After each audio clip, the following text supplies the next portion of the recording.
so I really want to say to the government and to the people of Kenya at large a big thank you for keeping the commitments. I want also to appreciate the fact that Kenya is one of the first African countries who have published its new NDC under the Paris Agreement. So it's also a testament of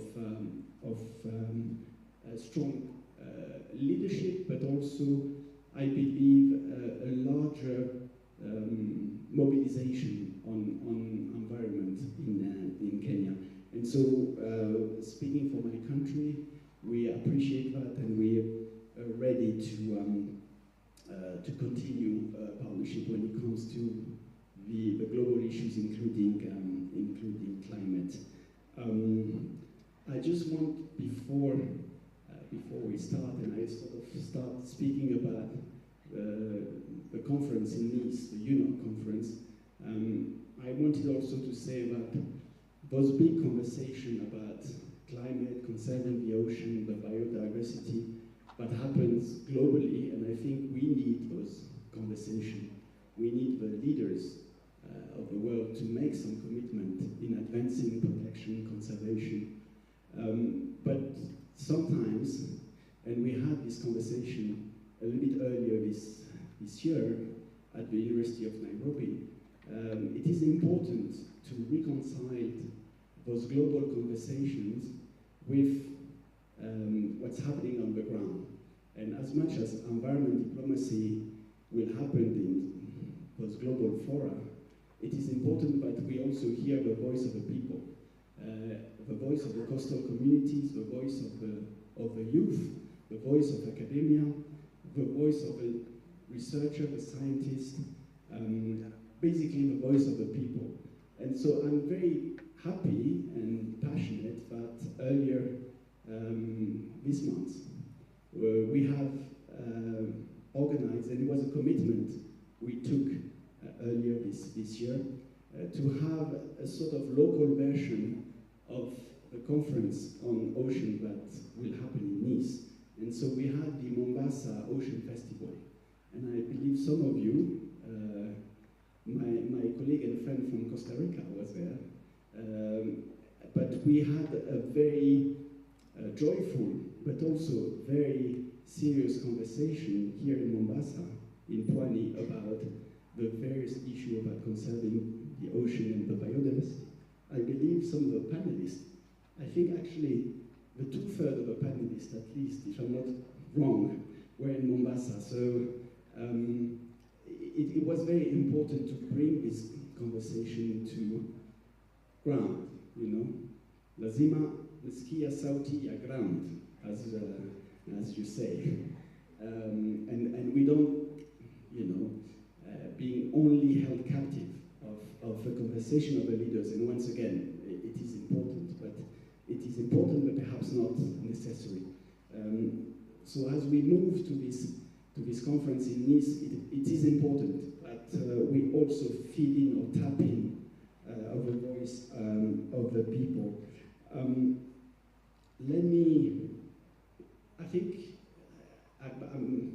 Why a new UN conference on ocean? I think this is a 3rd edition of that type. I want also to commend the work that has been done before and pay tribute to both Portugal, who was hosting, but also Kenya, who was co-organizing the last conference in Lisbon.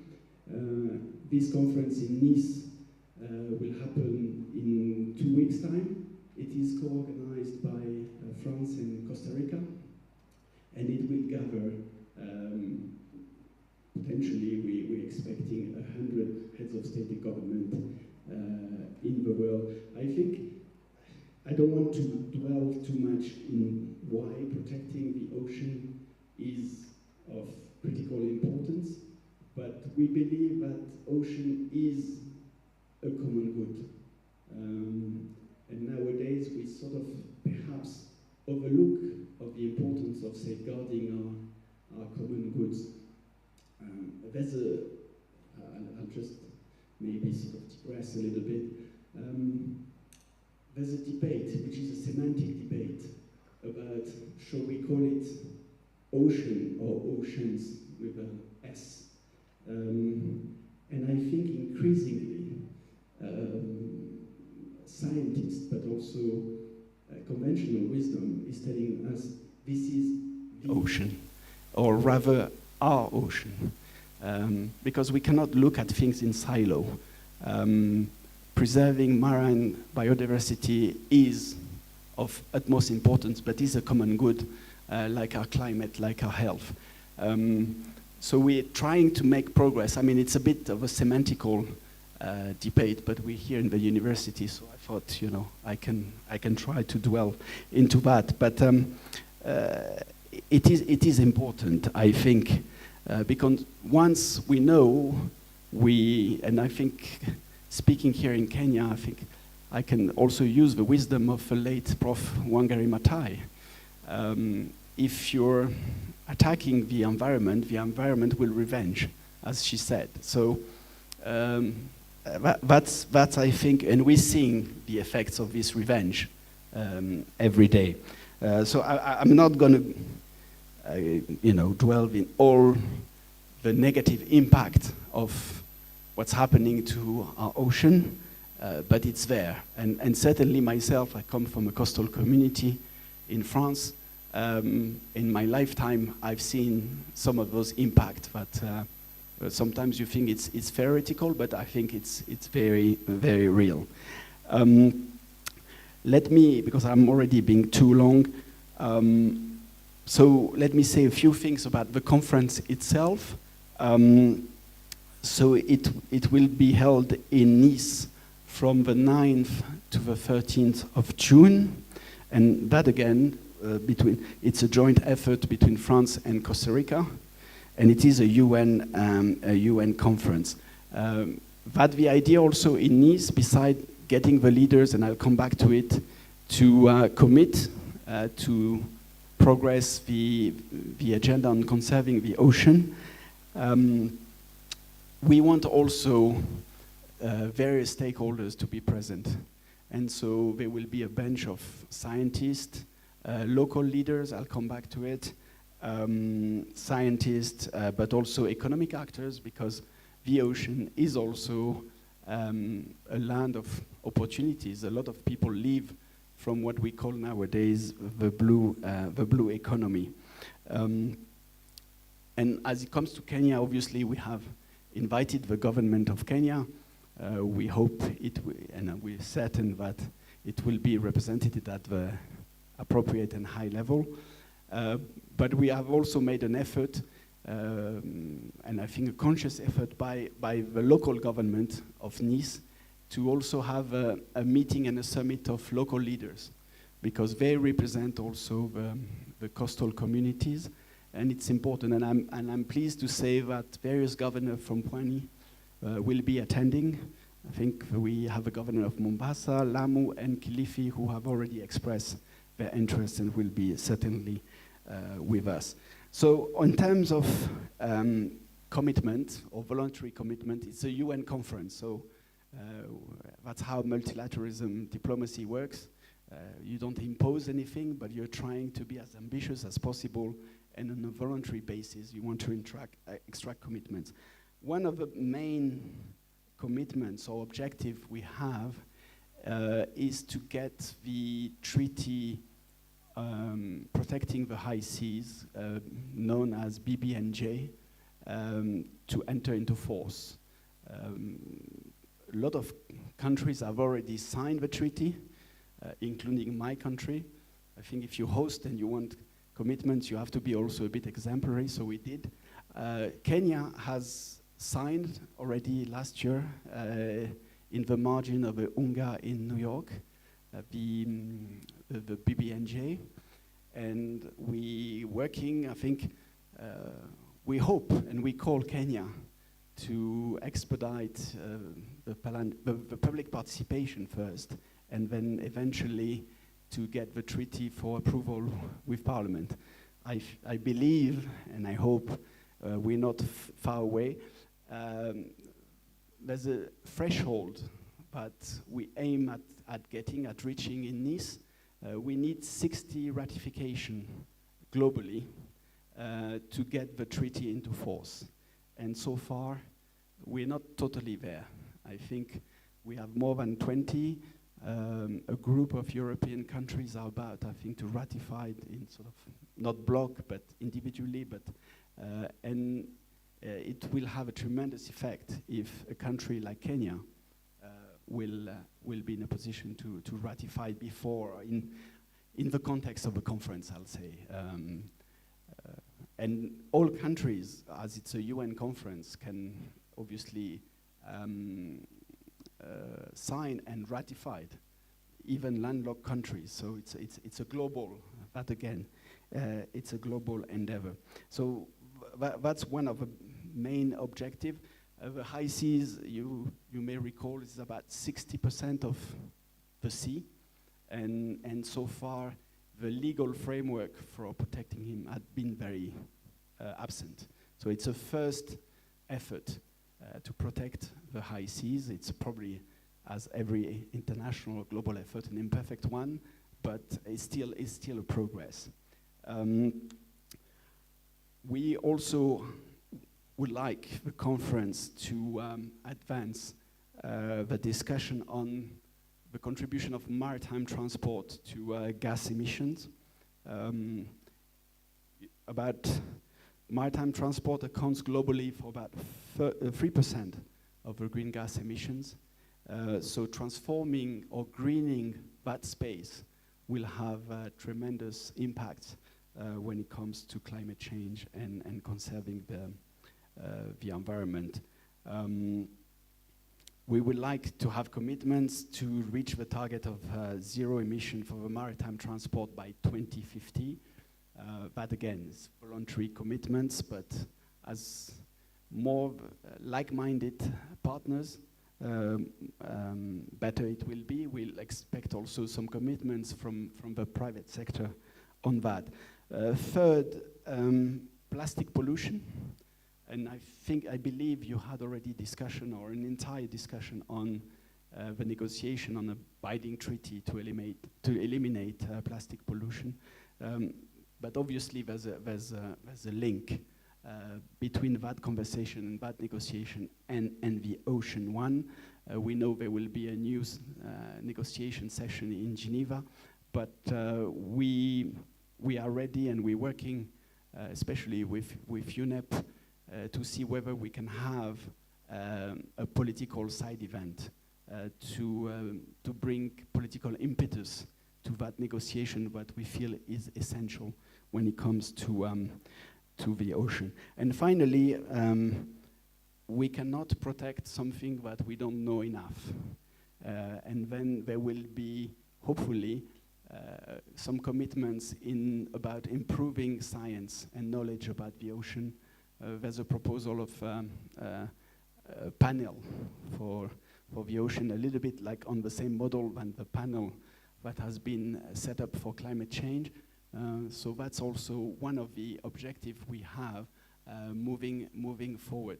It sounds, in concluding, it sounds a bit technical, but if we don't really get those streams of action in motion, I believe we are not in a good course for multilateral diplomacy and environment diplomacy. So that again, I believe also it's not a question of leaders in a closed room. It is about also awareness and making people's voice heard. So that's why a conference of that type is also very important, because the days of closed-door diplomacy, we used to say the concept of nation, when diplomats meet between closed door and the citizens have no clue about what they're negotiating. I think those days are over. And so very glad to be here and advance this agenda of protecting the ocean. Asante sana.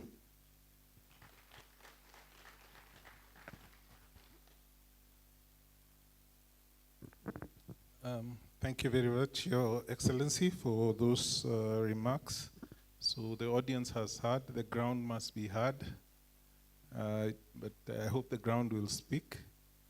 I'm going to just go back to a bit of housekeeping. We have about 25 minutes for the panelists. I don't know whether our representative, Mr. Antonio Miguel Luis, is around. Okay, so we have a little bit more time. You have about 6-7 minutes for your remarks, and would you like to make them standing or comfortably seated? All right, great. Maybe somebody could help us by moving the podium. Yeah, I will start by inviting Ms. Barker Mosai to make her comments. 6-7 minutes. It's working.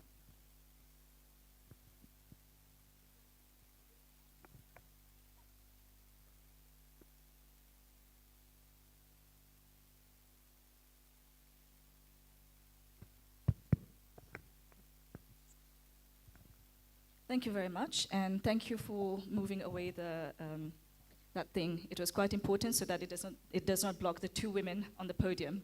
Hi everyone, my name is Barka Musai, and it's a pleasure to be with all of you, acknowledging the presence of the diplomatic corps, His Excellence Monsieur Arnaud Souquet, as well as so many representatives of various embassies here. So standing on protocol, again, it's extremely it's a pleasure to be here with you. Very briefly, I used to be with the Mauritius Foreign Service up until about a year or so ago. And then I transitioned to the African Union to help set up the Blue Economy Division. And now finally I'm here in Nairobi to work with the International Union for Conservation of Nature. Very quickly, because many of you might not know what the International Union for Conservation of Nature is, we are essentially the global body for nature.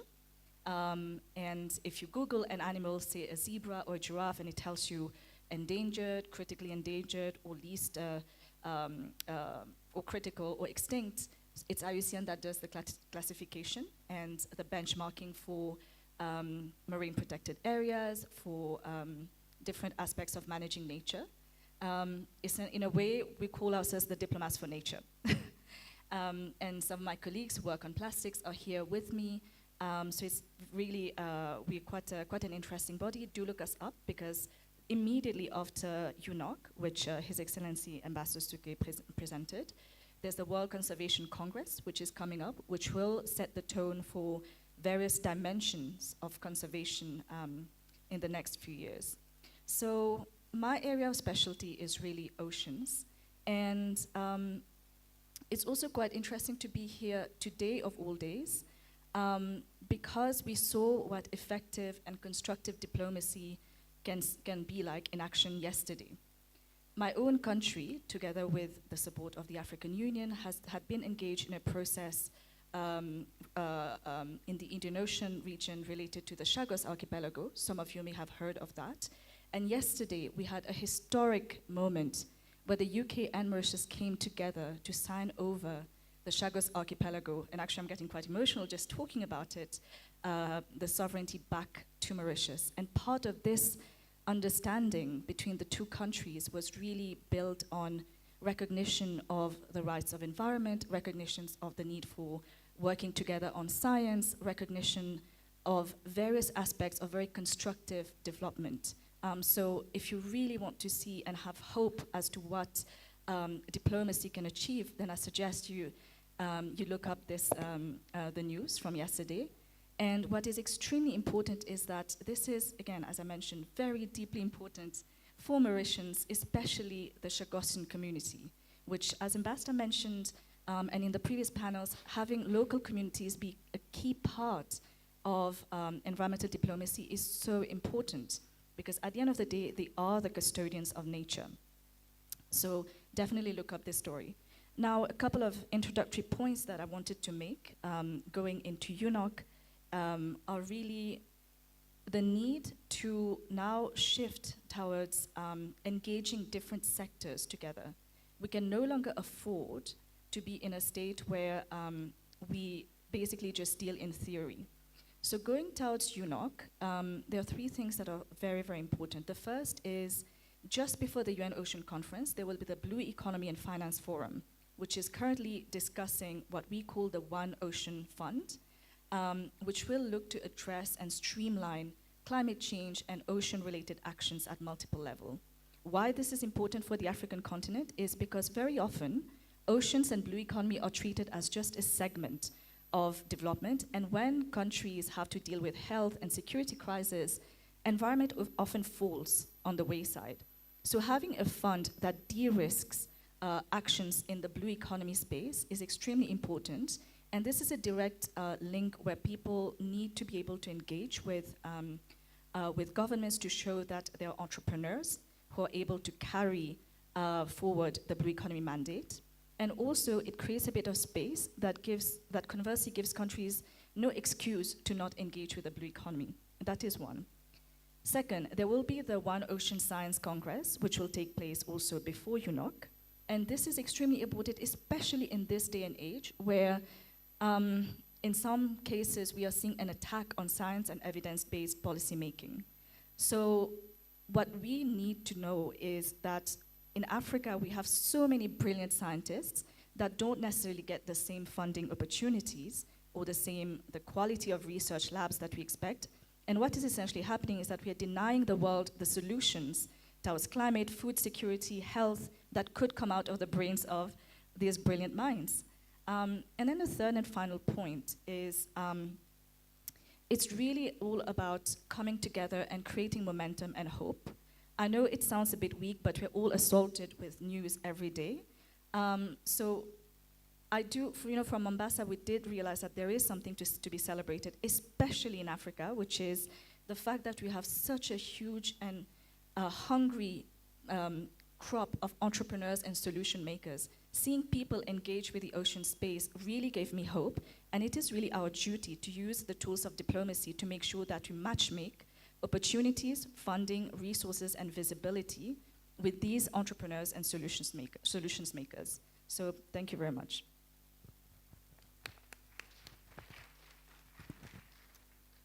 Thank you very much. We've had a good feedback in terms of the imperative of conserving the ocean and protecting the biodiversity there. We've also heard about the commitments that we are expected to be made at Nice. The blue economy needs to move from being just one amorphous concept to one that actually yields tangible benefits for the citizens or the people on the ground who live next to the ocean side. I'm hoping that I'll hear a little bit more from Jacqueline on her thoughts on this. Please, Jackie. Thank you, Eric. Your Excellencies, all protocols observed. I'm really grateful for the opportunity to be on this stage because I consider myself a science diplomat. Many years ago, I asked my father whether I should join the diplomatic service because he served in the Foreign Service and he was very silent. But somehow along the way, my career has kind of wound into talking about the ocean space. So I consider myself an ocean messenger. I work as a researcher at the Kenya Marine and Fisheries Research Institute, which is based in Mombasa. You're very welcome to visit us or Google us. You'll find a lot about the ocean space. I'll pick up from where Dr. Alegula has made a point on the blue economy, because this is a buzzword. We are all looking at the blue economy. But the more I look at the blue economy, because I occupy that space, I get a sense that Kenyans... The more I look at the blue economy, because I occupy that space, I get a sense that Kenyans... The more I look at the blue economy, because I occupy that space, I get a sense that Kenyans... The more I look at the blue economy, because I occupy that space, I get a sense that Kenyans... The more I look at the blue economy... So I ask people, when you come to the ocean, what do you do? Party. Sit on the beach. It feels nice. The more I go to the ocean space, I see everybody's on the beach. but I'm not sure how many get into the water. So we may swim. Getting into the water is not, could be swimming, but how many go deeper to see, you know, what really is in that space? Because there's a lot underwater. And I usually tell people that if you take a scoop of sand or sediment from the ocean, you'll find 50 organisms in it if you look at it under a microscope. You do the same on the terrestrial, you'll find maybe a few earthworms also. So that the diversity of the ocean is just not only the fish, because I think we think ocean is fish. There are mollusks, there's corals, there are mangroves, and each ecosystem has a wide variety of organisms. We have a responsibility, and it's a responsibility I take seriously, to just talk about ocean spaces. And I'm doing this under a policy process known as the Marine Spatial Planning Process for Kenya. So I head the secretariat that's beginning to undertake this work. And hopefully, through that process, we'll begin to turn our back, face the ocean, and begin to interrogate it. So there are certain things I think we should take to UNOC. The first one is ocean education, ocean literacy. Because when I went to school, all I learned were the names of the ocean. So I knew Indian Ocean, Mediterranean Sea, Pacific, Atlantic, but I didn't know what was in it. I think if you ask me, I would just say big fish, and I would be happy because I could say big fish. But being a marine scientist, I have learned that there's a lot more. There's a lot in a drop of water, there's a lot in the sand, and there's a lot that we need to preserve in our biodiversity dialogues. Because those resources could be medicinal. Those resources could treat cancer. Those resources could give us products that we never dreamed of. And so, again, investment in education, and not just education, but innovative, in education, where chemists, biochemists are beginning to explore these things. The other message is the fact that we need to look at the ocean with a lens of behavior change. I serve as an expert on the high-level panel for a sustainable ocean economy. I'm one of the 3 experts.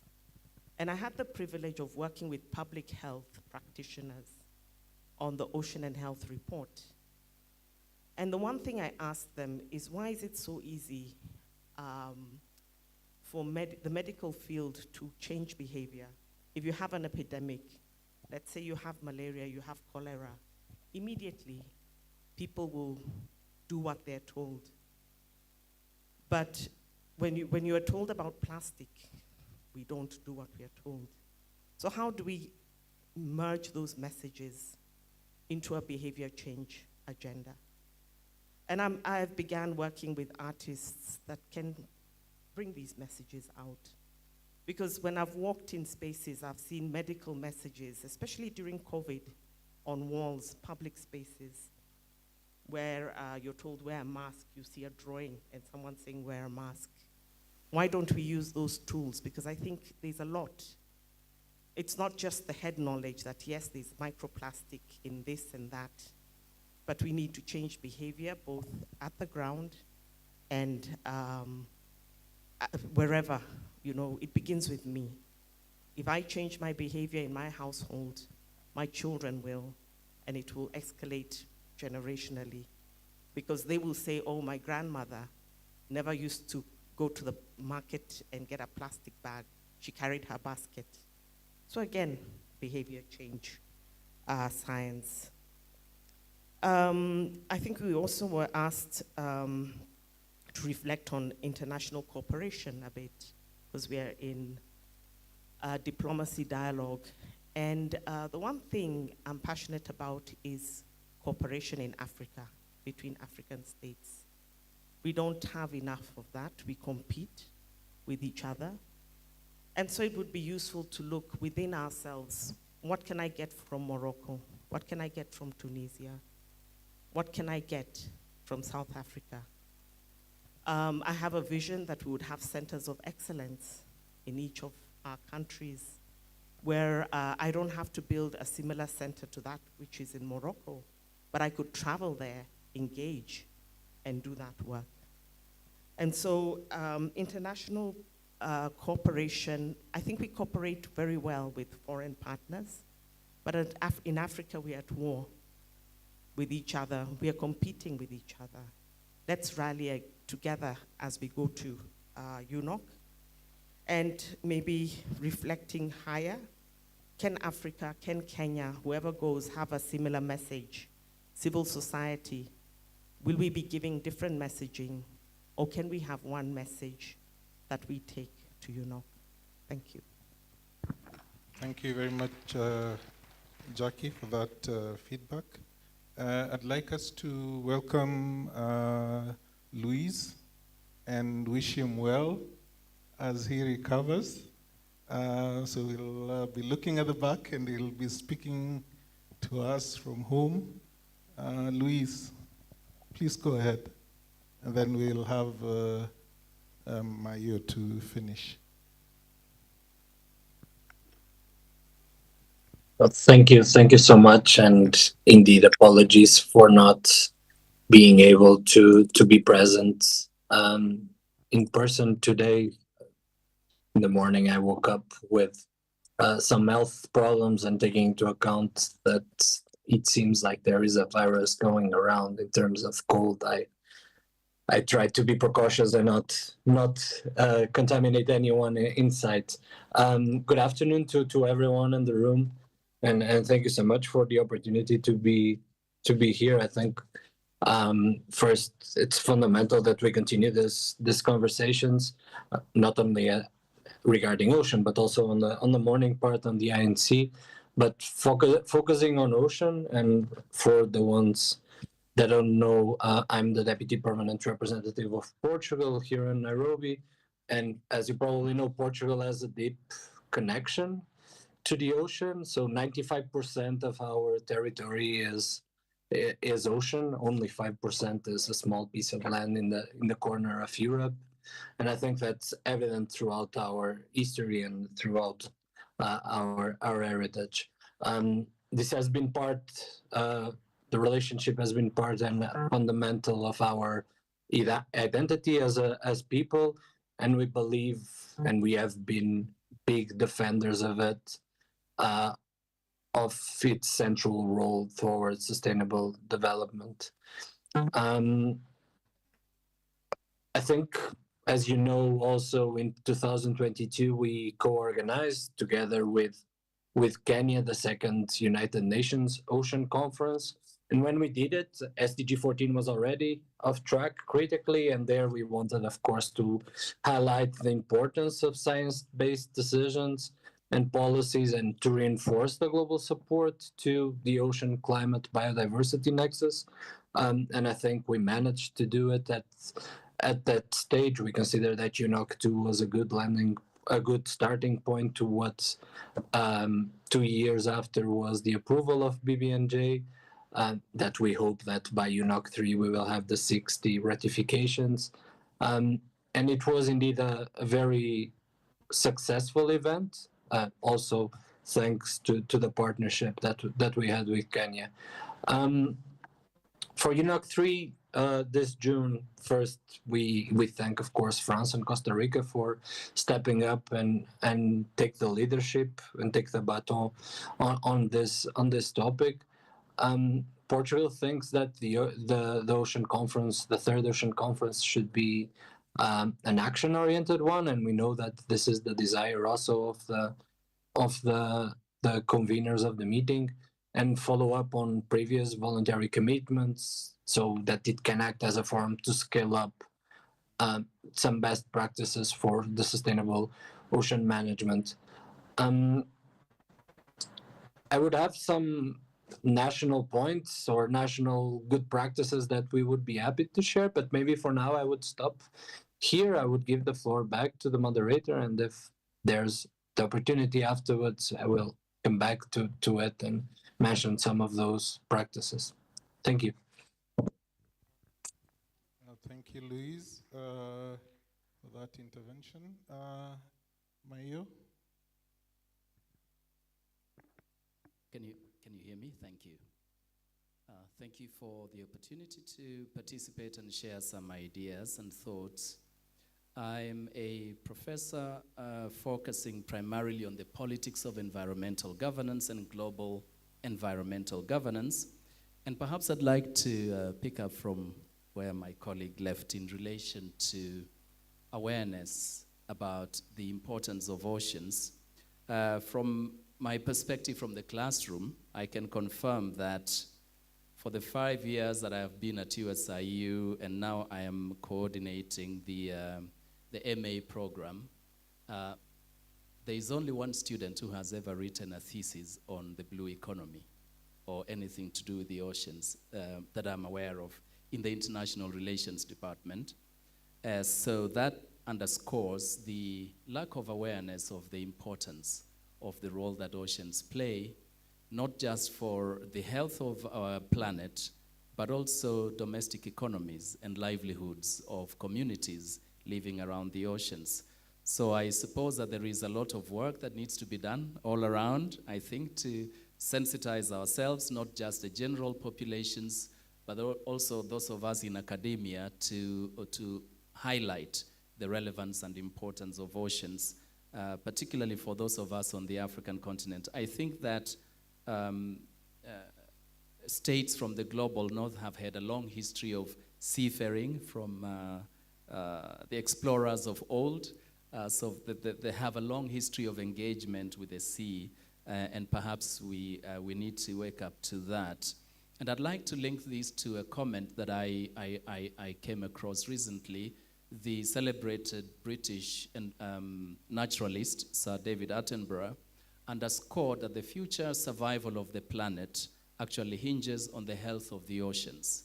And I think we underestimate, when we are focused so much on issues of climate change and environmental governance, we focus more on the terrestrial surface of the planet because it's what we can see and we interact more immediately. But the ocean seems to be remote and distant, and this deep, vast unknown, and the potentials and risks arising are therefore not immediate. And that underscores the importance of the negotiations towards a treaty on ocean governance because of the emerging importance and relevance of the oceans, particularly with increased technologies to access resources through deep sea mining, is now creating a new scramble for the colonization of the deep seas. And obviously we know that those that have the might have the way. And so we're likely to see another colonization of the oceans and resources associated with that, aligned to global power disparities. So what does that place countries in the global south, particularly the African continent? Some of the scholarship I engage with in global environmental governance is the North-South divide, which is not something new. It's been with us for a while.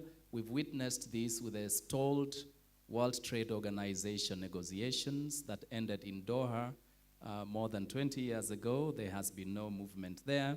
We've had this divide also in the climate negotiations. We do have incremental progress, but also lots of challenges. In the panel that we had earlier on today about the plastics, also plastic governance, the North-South divide also manifests itself as well. And when it comes to negotiations towards the Ocean Treaty, we also see the emergence of North-South disparities, which raises a lot of questions for global solidarity. Even the South-South solidarity is cracking because of the self-interest of members of the OPEC nation states that have divergent interests, I would say, compared to other states in the global south. But we could emulate the impressive solidarity that has been demonstrated by the small island nation states in their climate negotiations, that they have banded together, and even though they are small and few, it doesn't mean that your voice cannot be heard if you strategically work towards collaboration and really amplify your voice, but also seek for alliances. So they couldn't have had the impact that they have had, the alliance of small island nation states in global climate negotiations, if they did not seek for alliances beyond their grouping.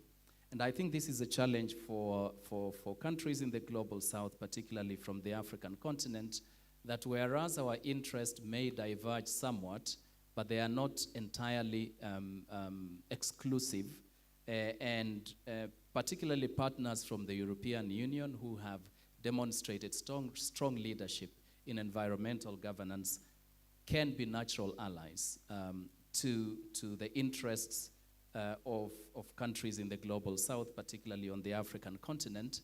And so while we seek to forge, as I follow up on the comments made earlier, stronger solidarity among African states and try to weather possibilities for influence from other forces, we also need to be cognizant that we cannot achieve our global climate ambitions and also governance of the oceans if we don't seek this global solidarity. And this is particularly the case when we see the emergence and deepening of multipolar global power configurations. But that could be an opportunity as well for countries in the global south to find allies in this multipolar global configuration that we can ally together with. I'm heartened to note that in relation to the discussion we had earlier on, that Kenya joined the highly ambitious countries, or a group of countries that seek more ambitious global targets and commitments in relation to not only climate change, but also plastics governance and also the ocean governance. And so it shows that Africa cannot be and is not sitting by and waiting to be led by others, but African states are actually taking strong leadership positions in arguing for stronger global commitments in environmental governance, also in relation to the Oceans Treaty. Even though our blue economy is still at the emergent phase, I was looking at some figures that Kenya exploits only 8% of its marine resources because of lack of capacity. And as a result of that, other states are fishing within Kenya's territorial borders because they have industrial capacity for deep sea fishing, industrial fishing capacities and all that. And so, and this is also well known in the West African region. Senegal and other countries in that region are facing similar challenges. So the more reason why we need to band together and seek to ally ourselves, although some statistics indicate that some European fishing vessels also engage in fishing along the Indian Ocean exclusive economic zones, but we can address these challenges by coming together despite some of these interests. Thank you.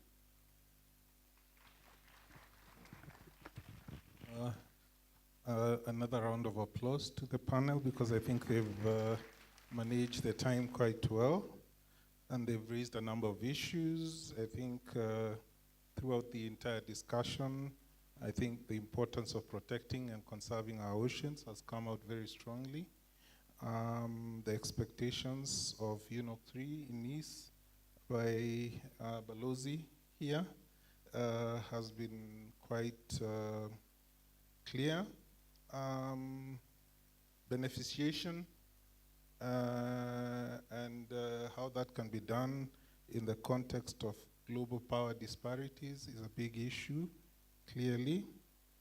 Education and informed awareness creation brings to mind, for those who remember, the Big Blue Marble story.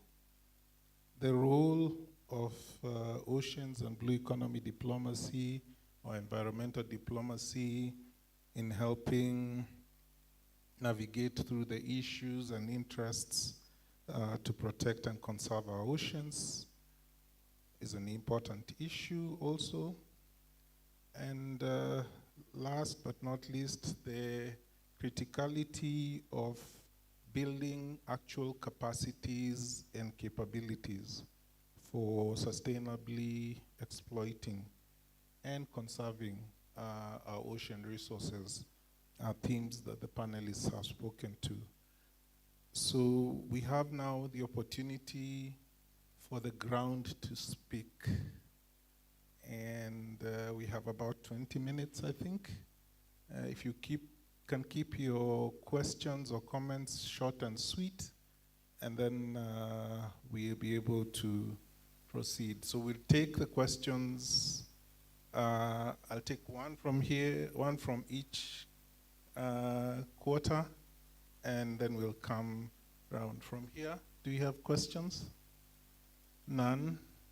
I saw a question. Do we have some volunteer to pass the mic, please? The mic, yeah. So, any volunteers? Someone at the end, just your name, your organization, and your question. You have another one? Then we the have enough gentleman here. here. You can have two on the floor. We have enough mics here. Anyone else? So the mic can be taken to the gentleman at the back. Please raise your hand so that you can be located. And here. I'm taking one at a time, and then I'll go the first one I see.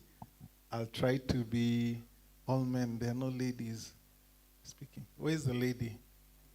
So let's take those three first, short and sweet. Go ahead, sir. Who has the mic, please?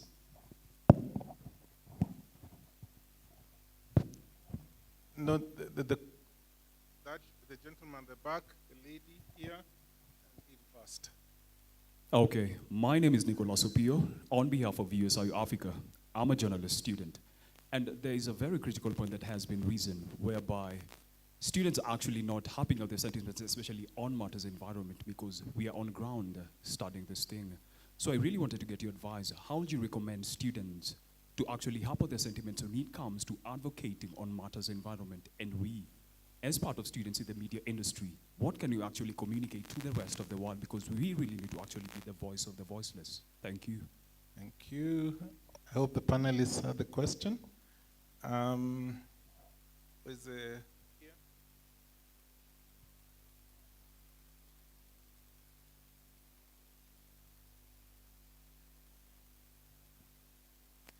Good afternoon. My name is Marlene Cherop. So I had a If you could speak clearly, I think we are having difficulties. Okay, sorry. Yeah. So I had a question for one of the panelists. You mentioned that when you look at, when you engaged with the youth along the coast, you found that there were young entrepreneurs who are quite hungry and they are open to opportunities. So I think that's a very good gap to take advantage of. So we see when it comes to sustainability, there's a gap between the grassroots level in terms of the implementation, that how much of the common wananchi knows the projects that are running, the importance of sustainability and preserving our environment, which was also part of the contribution earlier in the earlier session. The gentleman from the research organization also highlighted that when it comes to the youth, a key problem is poverty, and it's also part of the SDGs. So if we are also able to address that poverty using the entrepreneurship line, wouldn't that be a very good opportunity to engage and bridge the gap between the researcher, the policymakers, and the grassroots level? That's it for me. Here.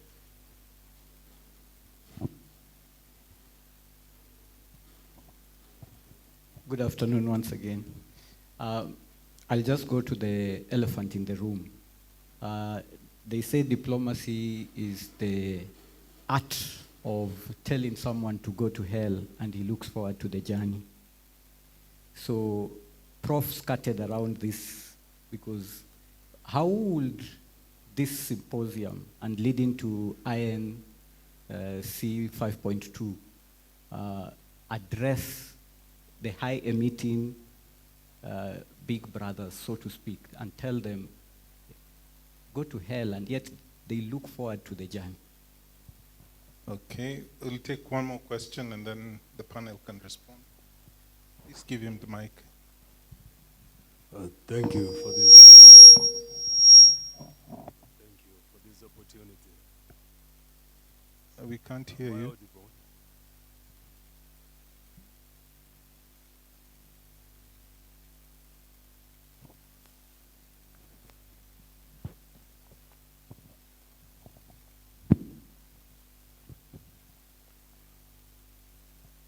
Thank you for this opportunity.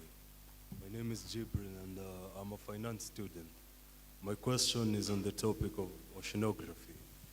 How can finance and oceanography be merged for the purposes of medicinal advancement and preserving ocean life? Thank you. Panel, we'll have maybe 30 seconds to go through. 30 seconds per question or in general? Okay.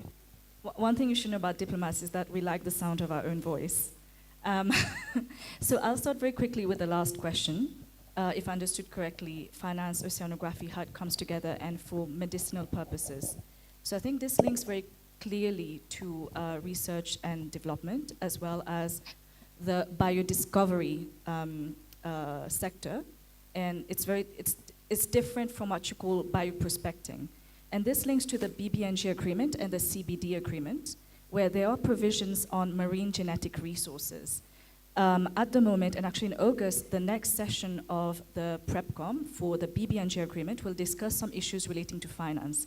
And how it relates to medicine is that under this new agreement, anyone who's going to, especially developed countries that are going to research in the high seas, will have to declare any genome or any strand of a marine genetic resource that they find, which will go through a clearinghouse mechanism, and the benefits from that will go into a pot of funding. But what's also happening around this clearinghouse mechanism is that many countries are starting to realize that in addition to the BBNG agreement and the CBD and what's known as the Nagoya Protocol, there's a huge need for us to start developing our biodiscovery practice sector, as well as our biotechnology capabilities. And there's a lot of global north, global south collaborations that are happening to this effect. That's the first one. The second one, sorry, I'll take 2 minutes. The second one, diplomacy on, I'll share how Mauritius, as a small island of big state, or rather a big ocean state, engages in diplomacy. The heart of it is really building human relations with people and understanding that it's a long-term game. So you build those relations because ultimately what you want as an end goal of diplomacy, and this is really the approach that islands take, is not to force another country or another stakeholder to bend down to your wish, but to reach an agreement that will be beneficial to everyone, because you still need the other party to implement the agreement. So that's why the AOSIS group works really, really well. And even at the African Union, you will see that the islands work extremely closely together using this ethos. I will link the last two questions, the first two questions on students, advocacy, inclusion. And I think this is really the heart of what we're doing. At the end of the day, there's no point protecting the environment if it's not also protecting people. Both are symbiotic, which is why we advocate for what we call a regenerative blue economy.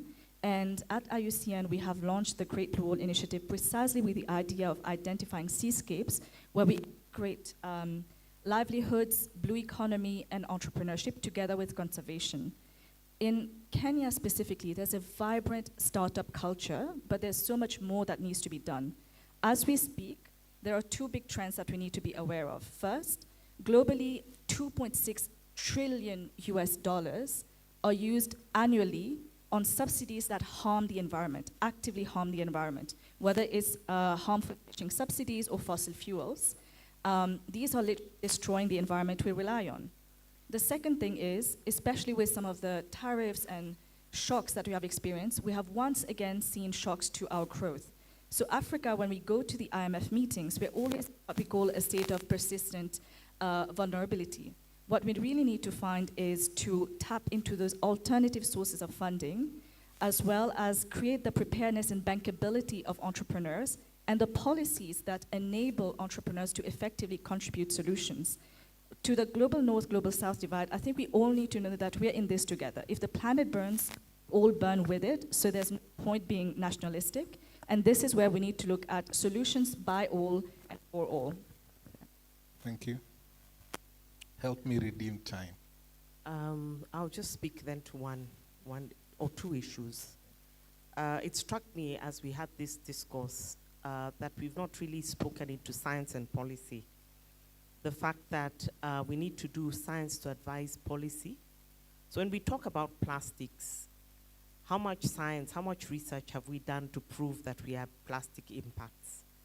If we can prove it, then you can put it into policies. You can begin to speak about it with confidence. So a lot of the science we do sometimes is just because I like a plant, I like an animal, so I'll spend time on it. I might like turtles and spend time on them. But then can I link turtles with plastics? Can I link turtles with things that are ongoing to be able to provide proof of concepts that can advise policy?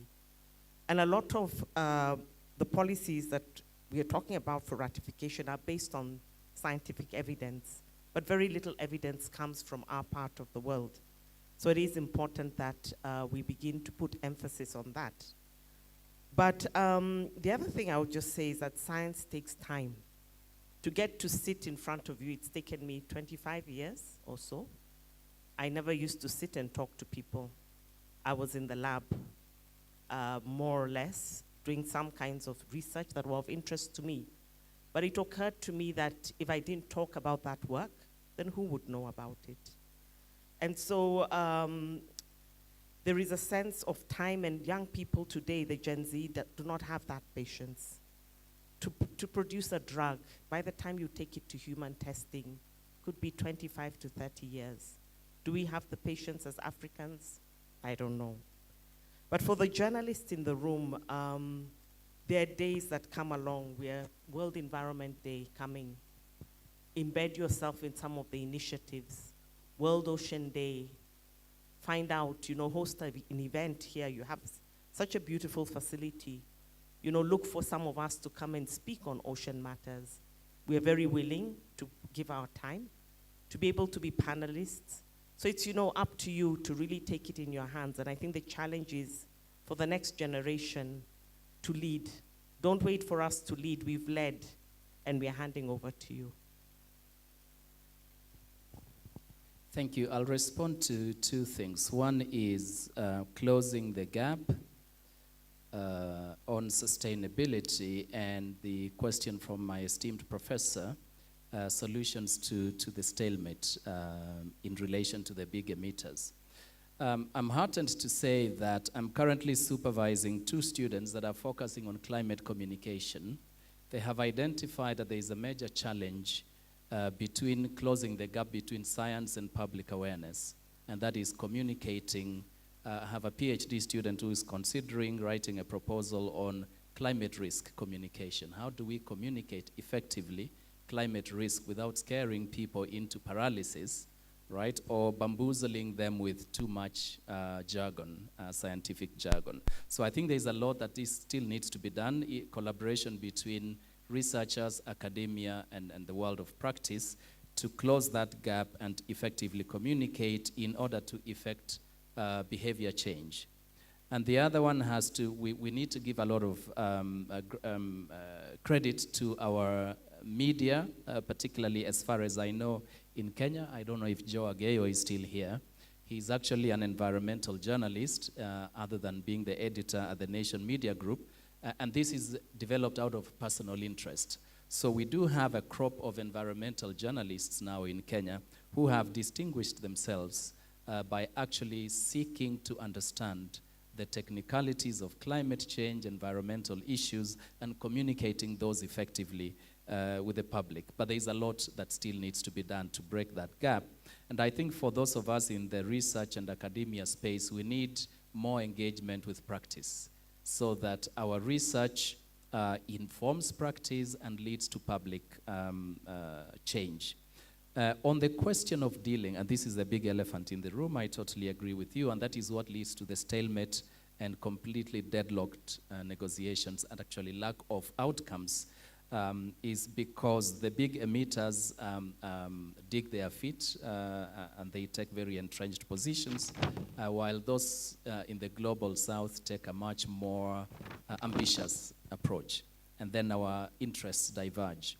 I was reading some recommendations on a way out by the International Institute for Sustainable Development. They have proposed that whereas we would like to have all treaties negotiated under the auspices of the United Nations, and the rules of engagement is usually, they prefer consensus, right? That means all parties have to agree. That they have a process, I'm not a diplomat and I haven't studied diplomacy, a process known as polypotentiary conferences. Plenipotentiary or something like that. So these are conferences outside of the UN framework where countries that have convergence in terms of interests and ideas and would like to push the agenda forward can organize conferences and discussions leading to the formulation of treaties that when you have a sufficiently large body of states, up to about 100, who can come on board, they can pursue such a pathway. One other pathway to achieving consensus within the UN framework is to go for the low-hanging fruit, the minimum common agreements as you continue negotiating the others, so that treaties can be staggered, they can have phases. So there are some pathways, they may not be perfect, but as far as I know, I've studied global environmental governance and global governance for a long time. It's always difficult to achieve consensus where all states have convergent interests. So the problem is that very often it leads to very watered down treaties or agreements that actually tend to have no effect at all. So there are pathways that can be pursued, and I think I will leave it to our diplomats to thrash this out and see how they can enlighten us on potential pathways. Thank you. I'd like to hear from Luis, and then Balozi can tell us how he's going to crack that for Nice. Luis?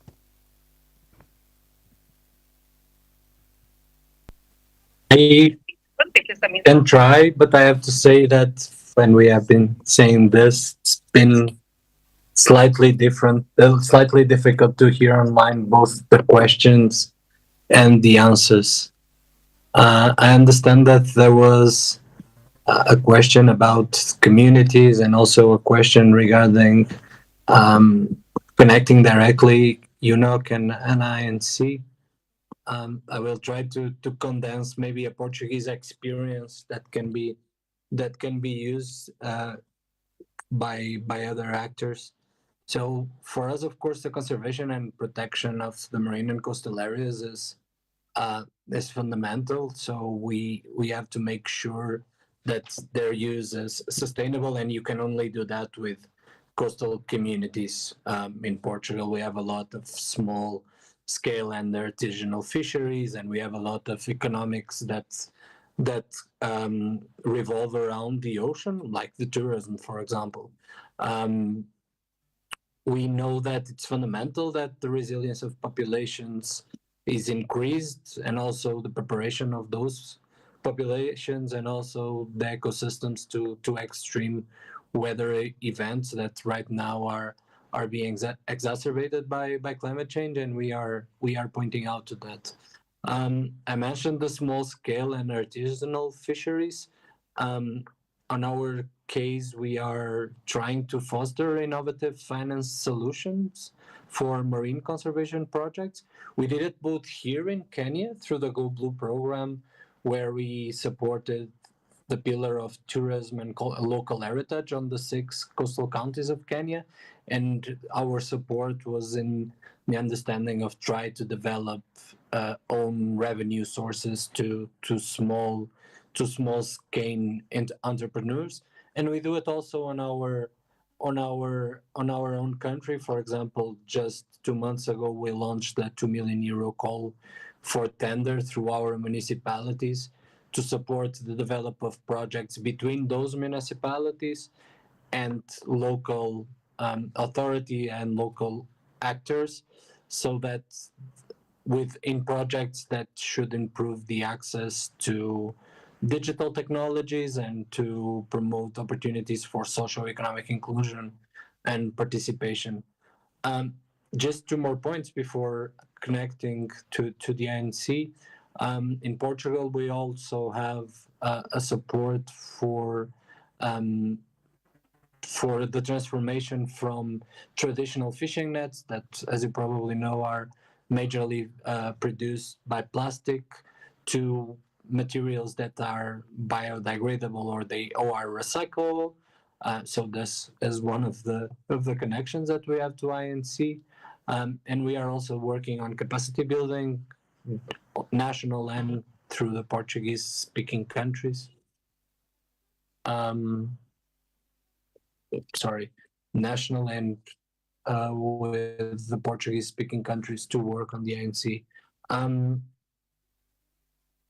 Finally, I think international cooperation is fundamental, both on the ANC and on UNOC. And here, let me mention that together with the UN, and Kenya, for example, is part of this program, Portugal launched the Ocean Fellowship, that is a capacity building program focused on sustainable ocean governance and blue economy, and it's addressed to officials from developing countries. And I think from my side, it would be it. Thank you.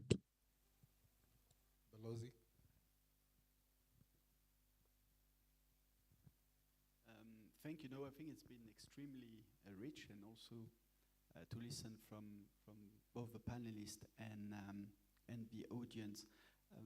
Perhaps as a diplomat and not as a scientist, I'll give you my perspective and my personal one. So I may be wrong, but what I believe is not so much nowadays. I'll be more nuanced on the North Gap fracture or divide. I think when it comes to environment, really things hinges on two things. It's about ambition and it's about solidarity. And that's, I think, where you'll find more nuances or divided. You have the one who want to be more ambitious and the one for reason that belongs to them, and I'm not being judgmental, want to have either a more gradual approach, a more incremental approach to it. And then there's obviously the question of solidarity, because we know that we can make commitments, but there's also baggage and past. And I think that's where I think the divide hinges more than sort of I don't believe there's a global south and the global north. There's people in the north that are more ambitious than others. There's people in the north that are more willing to be to show solidarity than others, and same in the south. As you mentioned, I think Prof has mentioned, but even within Africa, it's not a united picture. You have countries, I think, that are extremely ambitious when it comes to climate. I will obviously say Kenya, but Rwanda as well, that are really pushing the level of ambition to a certain level, and others for understandable reasons, and I won't quote them. I don't want to make enemies in this, but will have perhaps a less ambitious approach.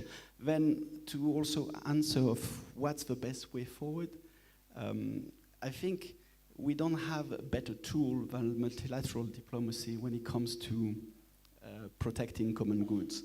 And I know it can be frustrated, it's slow, it's cumbersome, it's watered down. I mean, you can just put all the negative, but I think in the absence of an alternative way of forging consensus, you have to work with that. But that doesn't mean that, the people, the young people, the researcher, the scientists, cannot exert pressure on the people who are actually negotiating text in the room. I think nowadays, things are more transparent, people are more engaged, the public is more engaged, and it's probably a good thing, because it exerts, I think, a fair degree of good pressure on negotiators. They know that whatever you sign, whatever you negotiate, you'll be accountable to the larger public. And then finally, it's true, you cannot always rely on voluntary commitments, consensus. I mean, and that's where I think there's room in terms of diplomacy for what we call coalition of the willing or coalition of the ambitious. And it is possible because I believe that, then again, some people or some countries, some states, some leaders can share a certain degree of high ambition and can push forward the agenda. So, I mean, one example, maybe I'm being too theoretical, but when it comes to innovative source of financing, this is definitely, it has nothing to do with North-South. You'll have countries like Brazil, France, some European countries, some African country who will decide, let's get a small fraction of the proceed of plane ticket that will go for funding green transition. And it's complex things, because once you agree on taxation, you need to look at revenue streams and what it's going to fund. But that's typically example of what kind of coalitions of the willing can do. And then finally, because I think there was a lot of discussion about science, and also that, again, potential gaps between the one who have capacity and perhaps the one who have less capacity. I believe in, especially you were mentioning deep sea mining. I mean, I come from a country that has made a commitment. Before you engage in that, you need to understand really the consequences of what you may be doing. And before you engage, and I think we collectively perhaps, and perhaps ourselves more from Europe, have learned our lessons, meaning the principle of do no harm should be at the core. Before you engage in something that will be utterly irreversible, you need to understand better the science and the consequences of what you may do. Thank you. We have a window for a few other questions, maybe. So one at the back on this side. Do you have any questions here? None? Here? Please raise your hand. I cannot see. Okay. That end. So let's start with him. Then we come to the lady on this side.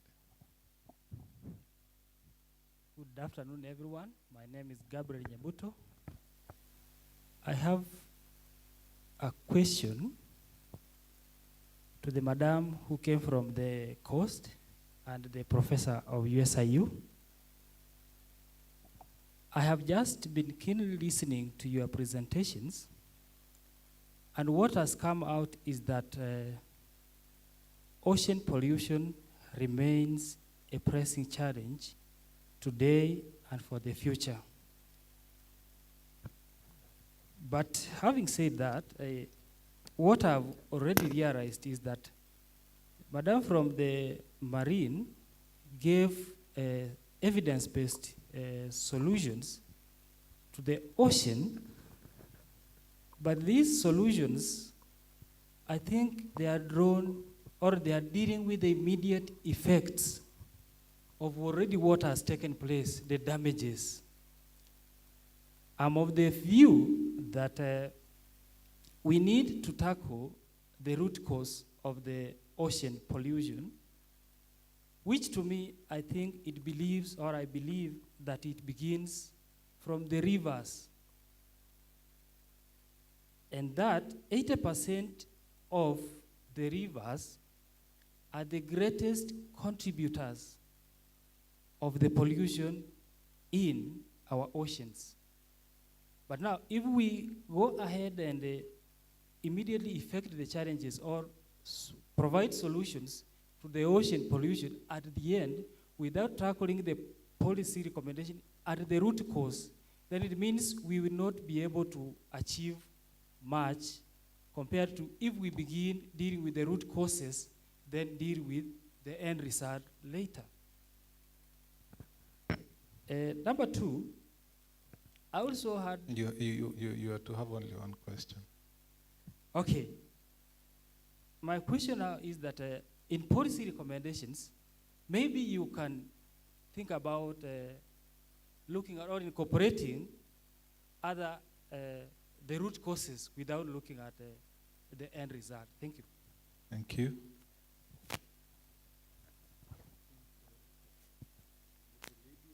Have the gentleman in the blue shirt.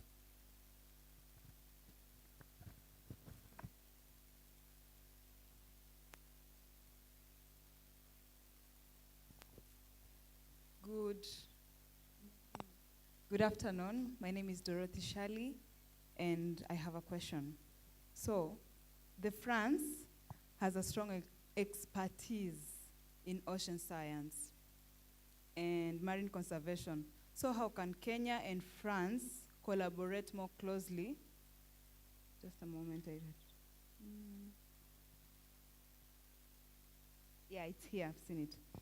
How can Kenya and France collaborate more closely to develop sustainable ocean technologies and support us youths in the process, like create opportunities for us, because currently I'm a graduate, a diplomatic graduate, but we are struggling to get these opportunities. So how can Kenya and France come for us? Thank you. Thank you, gentleman in blue. Next to you. Good evening, and thanks for the contribution. My name is Lawrence. I do training on ESG and sustainability. I'm directing my question to Jacqueline in regards to her institute. I've been working with quite a team in Kilifi, Malindi, and Lamu in regards to the blue ocean economy. I just want to know what incentives they would offer the communities who are participating in mangrove restoration in terms of capacity building, education, trying to see where they can engage with the communities, because as far as I know, and much of the work of the interaction I've had with them, very little is done in terms of giving support or giving back, but much is always expected from them because they've come to understand the reality of this biting back. Very few hotels around there have supported them, but very little has come back from maybe the government in terms of supporting them. Okay, I think the questions are quite specific. Balozi, and then Jacqueline. Yeah, France, Kenya, what we can do together in science. I think we're doing it already. We have this research program between, I think Prof. may have been involved in it, Kemfrey, and some of our research institutes to better understand the mangrove ecosystem. I think I heard somebody mentioning the restoration of mangrove. Mangrove are carbon sinks, so they're very important. So, and they're very fragile as well. So there's a current ongoing research program between Kenya and France when it comes to scientifically understand better some of the marine ecosystem. Then I think you had a second question about opportunities, I think. And then that again, some of us were last week in Mombasa. We did this festival in Swahili Pot, and when I look at Swahili Pot, this is also, the coast is the stronghold of Swahili culture. And we've been designing with local partners, but also the Alliance Française of Mombasa, various programs to help young creatives from the coast to nurture their talent and to monetize it. And it's been proven a very successful exercise, especially on the coast, where I think the Swahili culture is very, very entrenched. So some of those examples will be continuing doing so. I think, Mayu, you had a question? You can maybe, okay. I'll tackle maybe 2 or 3 areas, but just to follow on from the French ambassador, we have a great rapport with Alliance Française as an institution. They support us to host several children's events. We are learning as an institution that we can't speak to ourselves. but we need to speak to children, so we support that. We work together. And this is the third year that we are running science cafes or café sciences with Alliance Française, and those are very successful. We bring research panelists sitting like us here and moderate a discussion, and we get very young people from universities, and the dialogues are they're very different. They're not scientific. Sometimes we talk about recipes. Sometimes we talk about music. Sometimes we talk about art and how it can be integrated into the science. So it's very vibrant, and it's evidence of close collaboration, which we hope will continue. I like the discussion that went forth on what's happening inland, which is why I keep on saying in Kenya, most of us have our backs to the ocean, because we'll never see where the river ends. The rivers will leave Mount Kenya. They'll pass through on a long journey, gathering sedimentation, because we've cut our trees. We are fishing, we are building, we are farming in riverine, riparian areas. So all that soil, especially when you have heavy rains, has to go somewhere. And it ends up right in the ocean. So if you go to Malindi, you won't find the same kind of ocean beach that you find in Diani. And you may wonder why. And that's just simply sedimentation coming in from the Sabakis into the ocean space. If you go to Mombasa Beach and walk from one end, the Tudor Creek end, all the way to Mtwapa Creek, because you can walk, you'll notice differences in the sediment type. So closer to Tudor Creek, it will be muddy, it will be brown on the beach. And as you get in the middle, it will be coralline. As you get towards Mtwapa, it may be muddy again. Again, evidence of what we are doing inland. And these messages, I do know, when we talk about it, we don't talk about where the sediment ends up, but we talk about it in the rivers. And I'm really glad we have a tree planting initiative that hopefully will begin to take up and begin to put the necessary safeguards. So really deforestation, agriculture, root causes, can we begin having that dialogue, even as with journalists, to raise that? Mangrove restoration and education. We have a station that specializes in mangrove work in a place known as Gazi in the South Coast. That community has safeguarded their mangroves, and they actually trade in blue carbon. The same initiatives are going on in the North Coast in Lamu. We do not have as much in Kilifi, but our station is available. We produced the first mangrove management plan. And the one thing about mangroves, we always think you just get a mangrove and just put it into the sand. But what we are seeing is a trend where we are converting the species composition in mangrove forests, because everybody wants to restore mangrove forests. But then they're not looking at maybe what species were there and planting those species in that space. So the seedlings that come out and we buy are bought without consideration. So we're beginning to see a conversion, and that is a change in the biodiversity, because if you change what is growing there, you're changing the biodiversity of that ecosystem. So we can share lessons. There are scientists available, especially in our Gazi station, that work with communities and can give that guidance from the government side. We just need to reach out and see how that can be done. A very quick response to the root causes of ocean pollution. I think that was the answer, the question rather. And the question seems to focus on river pollution as a major source of ocean pollution. But there are other factors as well. So there are multiple aspects or sources of ocean pollution. One of the major ones is actually shipping, and maritime transportation. A major source of ocean pollution as well is plastics, plastic pollution, which leads to the phenomenon of plastic soup concentrated in certain areas in the high seas.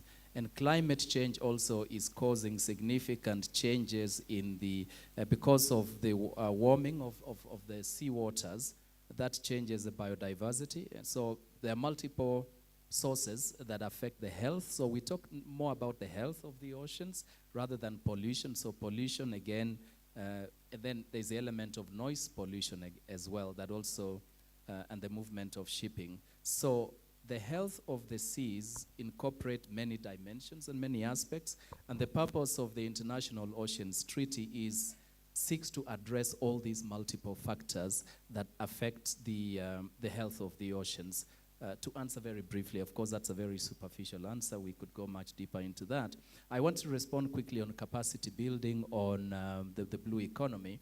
The Kenya's Blue Economy Strategic Plan, I think 2023 to 2030, if I'm not wrong or thereabouts. One of the key pillars is capacity building and knowledge development, particularly among the youth. And I think there is a target of about 10,000 youth to be capacitated, if that's a correct word. There is some progress in that. I don't have the latest figures. I know that most of the capacity building was located at the former Technical University of Mombasa, now Pwani University. So a lot of the programs geared towards capacity building for the blue economy are domiciled in that institution. But of course, there is no reason why they cannot be expanded countrywide. Thank you. Thank you, Louise. Anything to add as we wind down? I don't think so. It was very difficult from my side once again to hear the questions, so I'm afraid that I would not answer them. So, back to you. Thank you very much. We wish you well. My sister from Mauritius.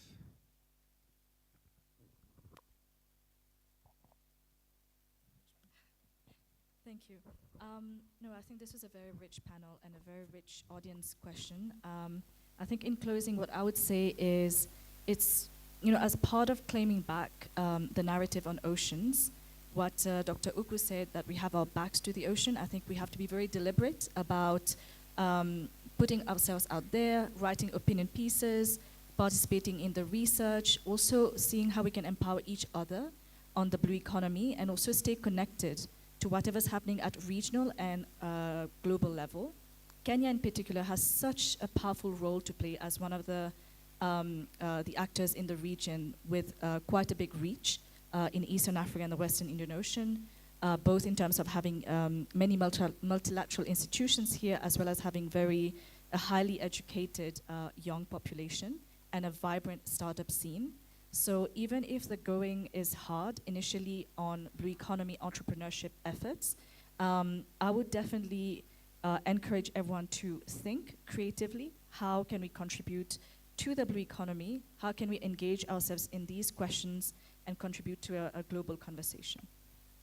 An apt point to end this session. In the Oceans and Blue Economy Office, we always say that when a ship goes out to sea, it must answer 3 questions. 1, the destination. 2, the path. And 3, how it's going to avoid obstacles on the way. So as we close our session, I'm hoping that this symposium will be able to answer all 3 questions as we head to UNOC 3. And I take this opportunity to wish you all fair winds and following seas as you proceed. Thank you very much.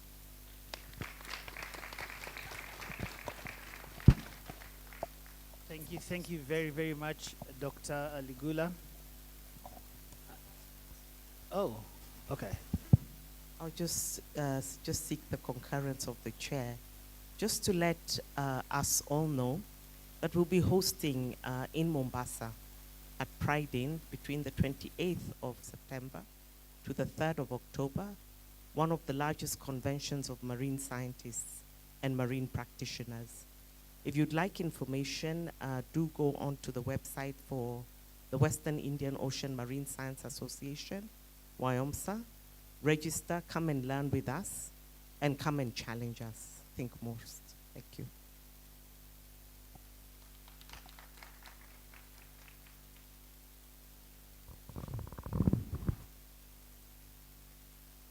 Thank you very much. Please give them another round of applause.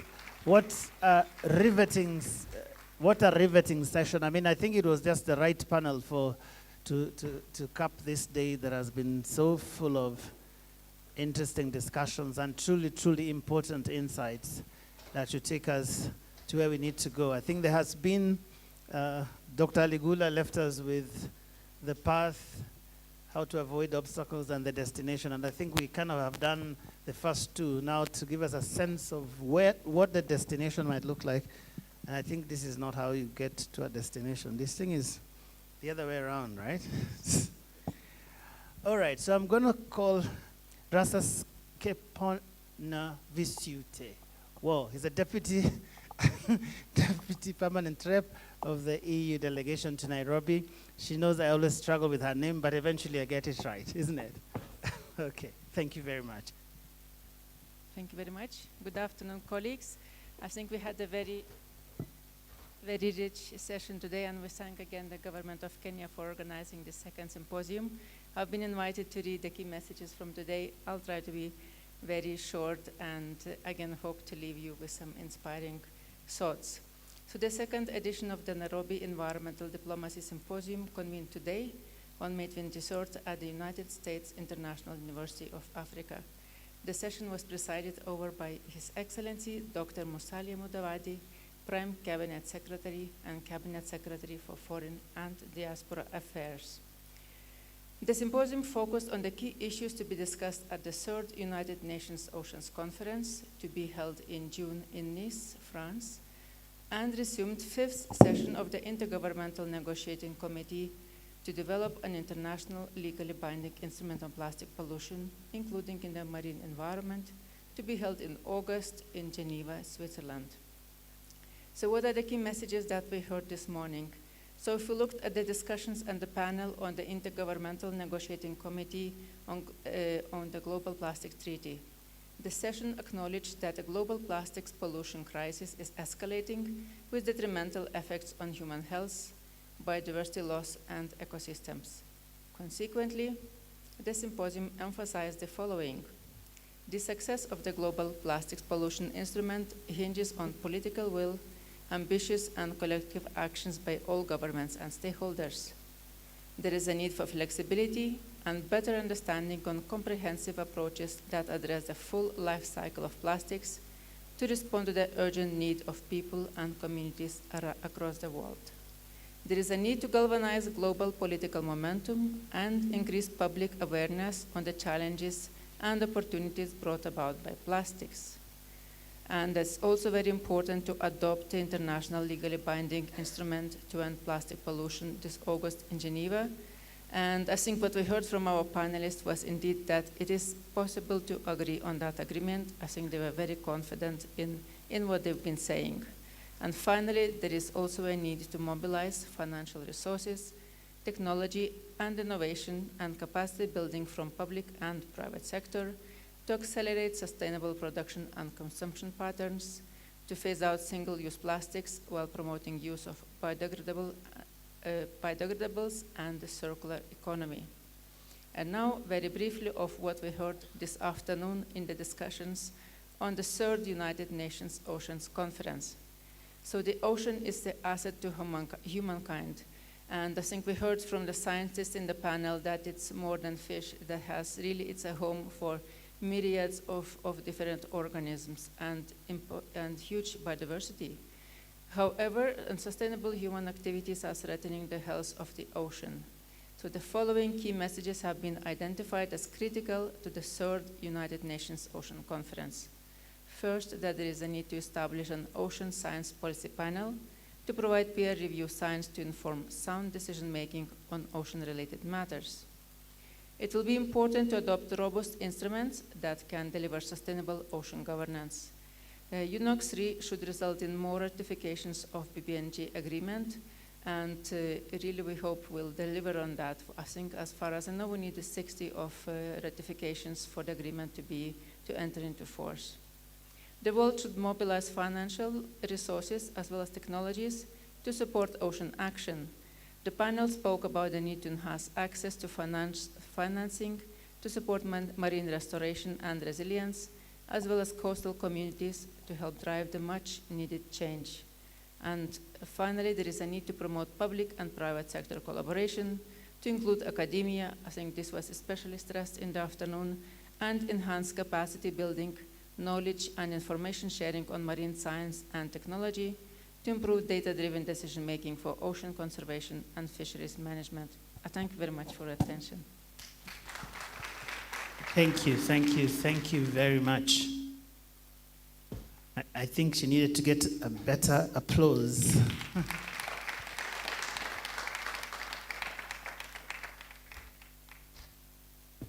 All right, ladies and gentlemen, we are coming to the last part of this, and for this I'm going to call Ambassador Grace Okara, who is Kenya's permanent representative to UN Habitat. Please give her a round of applause as she comes up.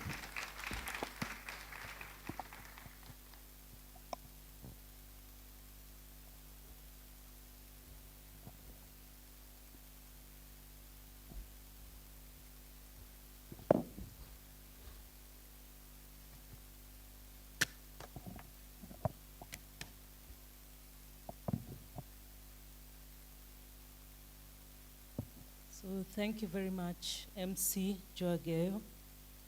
Being the last speaker on a Friday afternoon, having listened to so much science until it's almost 4:30, I'm aware that batteries need to be charged. So I'm just going to keep the closing remarks very short. I'm offering these remarks on behalf of my colleague, the ambassador, Kenya's permanent representative to UNON and UNEP, the Honorable Ababu Namwamba, who is away, but he asked me to step in this afternoon. We had hoped to have the PS, State Department for Foreign Affairs, with us, but it has not been possible. So, Excellencies, ambassadors, members of the diplomatic corps, distinguished guests, ladies and gentlemen, I think it's a privilege to offer these closing remarks at the conclusion of what has been truly a very engaging and impactful second Environmental Dialogue Symposium here at USIU, which also happens to be my alma mater. Many years ago, I was here as a student, so I'm happy to see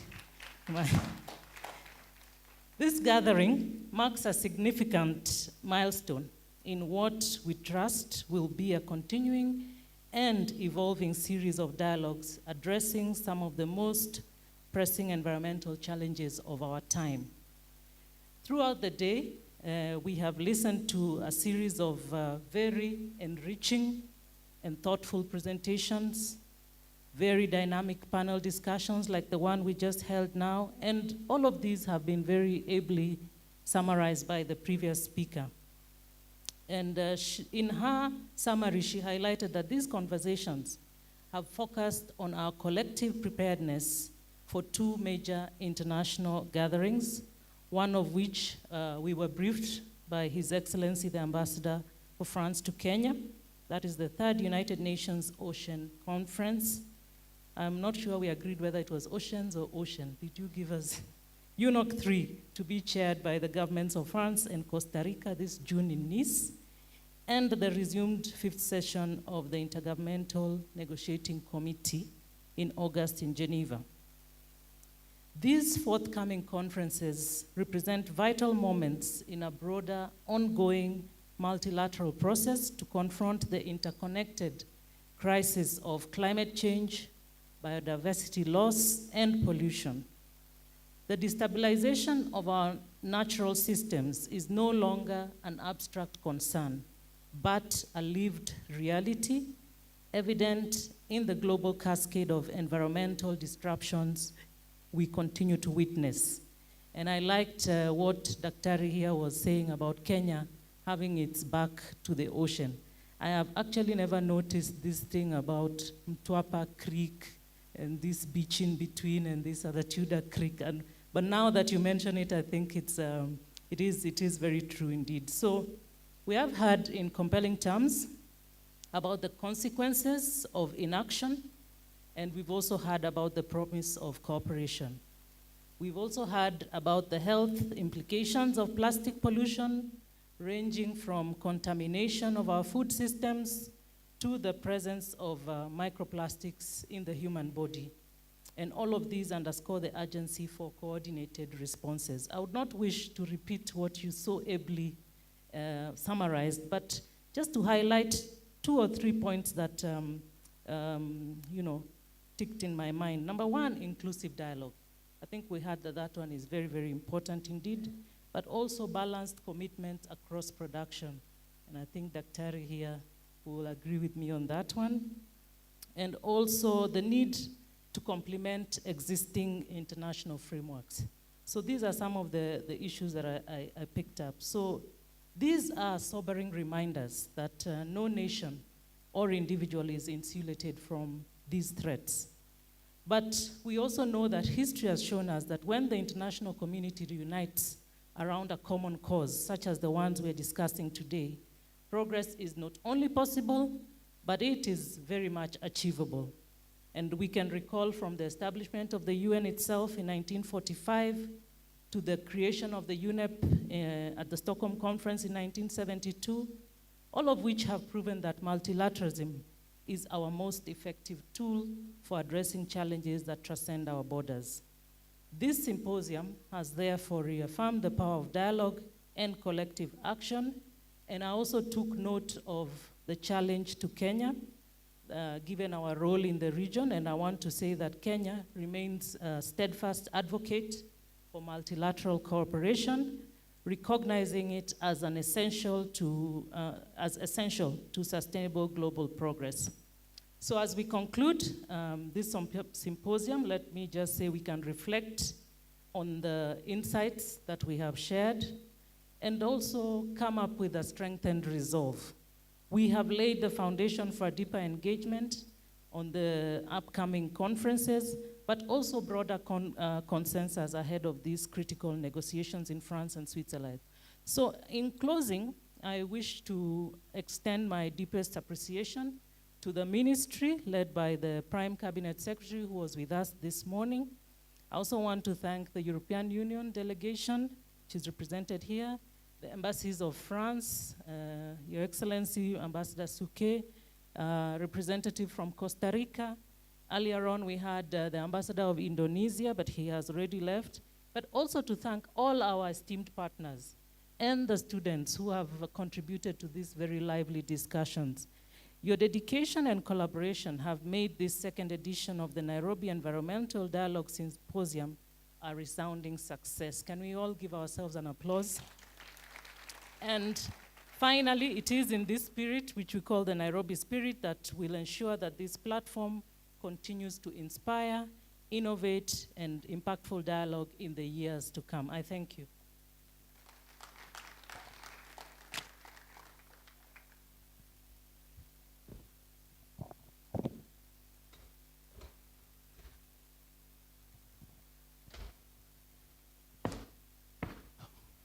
I didn't hear you clap. I was busy coming up, so. All right, so wow, what a day. Please clap for yourself because you've been here. It's now just about 4:30, and I think that's a wonderful place to end the second Nairobi Environmental Diplomacy Symposium. My name is Joe Ageo. It's really been great being up here, and I think that we've done so much talking today, and I think the best thing is now to just go and act, isn't it? Because Dr. Ligula told us about the destination. So I'm going to invite, I think there must be some logistical details, and I'm going to just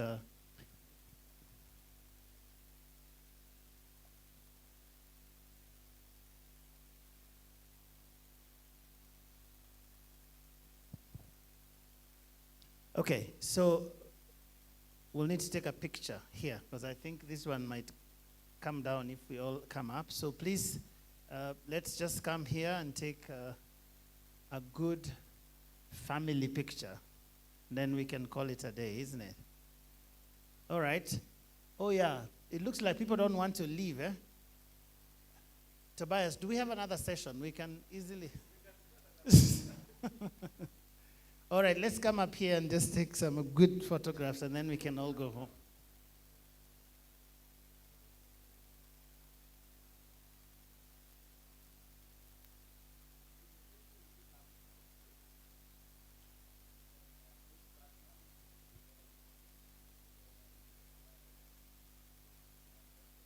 But it is suggested that we can take it outside because we are many. It would be a better picture. The guy who told me had a camera, so I think he knows what he's saying.